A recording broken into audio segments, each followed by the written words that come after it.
ہم آج یہاں اس لیے جمع ہوئے ہیں کہ مولانا حسین احمد مدنی مرحوم کے انتقال پر اپنا دلی غم و افسوس ظاہر کریں۔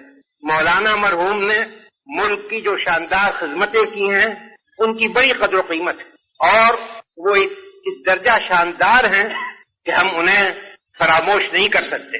ابھی ان کی عمر بہت چھوٹی تھی کہ ان کے والد اپنے وطن فیض آباد کو چھوڑ کر حجاز چلے گئے اس خیال سے کہ اپنی زندگی کے آخری دن مدینہ منورہ میں بسر کریں۔ یہ بھی ان کے ساتھ چلے گئے۔ جو لوگ حجاز چلے جاتے ہیں ان میں اکثر ایسے ہوتے ہیں کہ جو اپنے گزارے کے لیے وہاں کے جو کچھ اوقاف ہیں اس پر اعتماد کرتے ہیں، لیکن ان کے خاندان نے ایسا نہیں کیا۔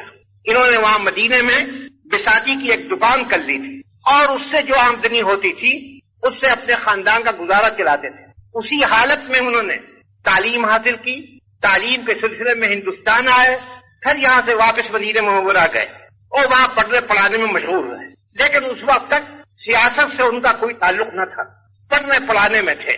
سن 1916 میں جب مولانا محمود الحسن دیوبندی مرحوم حجاز گئے تو یہ وہ زمانہ تھا کہ آپ لوگوں کو یاد ہوگا کہ شریف مکہ برٹش گورنمنٹ سے مل کر بغاوت کا انتظام کر رہا تھا۔ چنانچہ ان کی موجودگی میں شریف نے بغاوت کا جھنڈا بلند کیا۔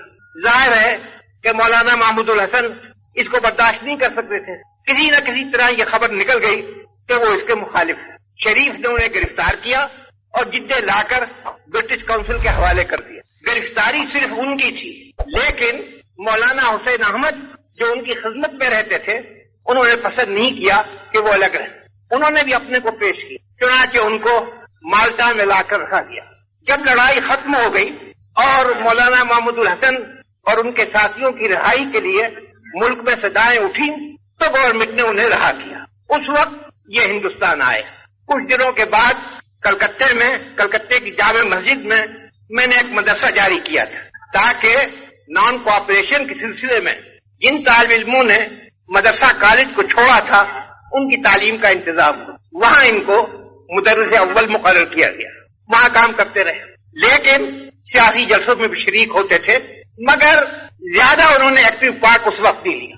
لیکن سن 1930 کے بعد انہوں نے اپنے تئیں آزادی کی لڑائی کے لیے وقف کر دیا، اور کانگریس کی کوئی تحریک ایسی نہیں ہوئی کہ جس میں انہوں نے مردانہ وار حصہ نہ لیا ہو اور شاندار قدم نہ اٹھایا۔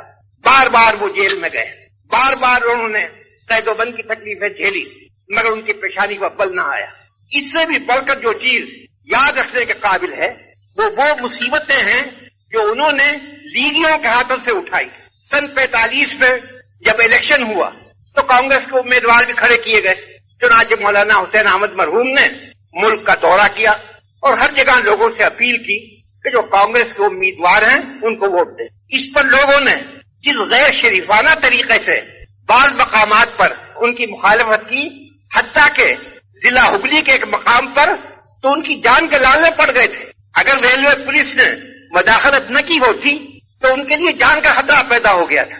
آپ کو یاد ہوگا کہ اس زمانے میں لیگیوں نے یہ کیا تھا کہ عوام کو دھوکہ دے کر مذہبی پاگل پن اجاگر کیا جائے، اور جاہلوں میں جب مذہبی پاگل پن پیدا ہو جائے تب اس کی کوئی حد نہیں ہوتی۔ ان کو مقابلہ کرنا پڑا، لیکن یہ اپنی جگہ پہاڑ کی طرح قائم رہے۔ ایک منٹ کے لیے ان کی استقامت میں تزلزل نہیں۔ پھر اس کے بعد یوپی کا انہوں نے دورہ کیا، وہاں بھی بعض مقامات میں پتھر پھینکے گئے، لیکن وہ اسی طرح اپنی جگہ قائم رہے، اور جو انہوں نے روش اختیار کر لی تھی اور جس کو وہ اپنا ایمان سمجھتے تھے اس پر برابر قائم رہے، اور آخر میں دنیا سے گئے تو اسی یقین اسی استقامت کے ساتھ گئے۔ ان کی ذات بہت مختنم تھی، ان کا انتقال ایک قومی نقصان ہے، اور مجھے یقین ہے کہ آپ سب لوگوں کے دل میرے ساتھ ہوں گے جب میں یہ کہتا ہوں کہ ہم ان کی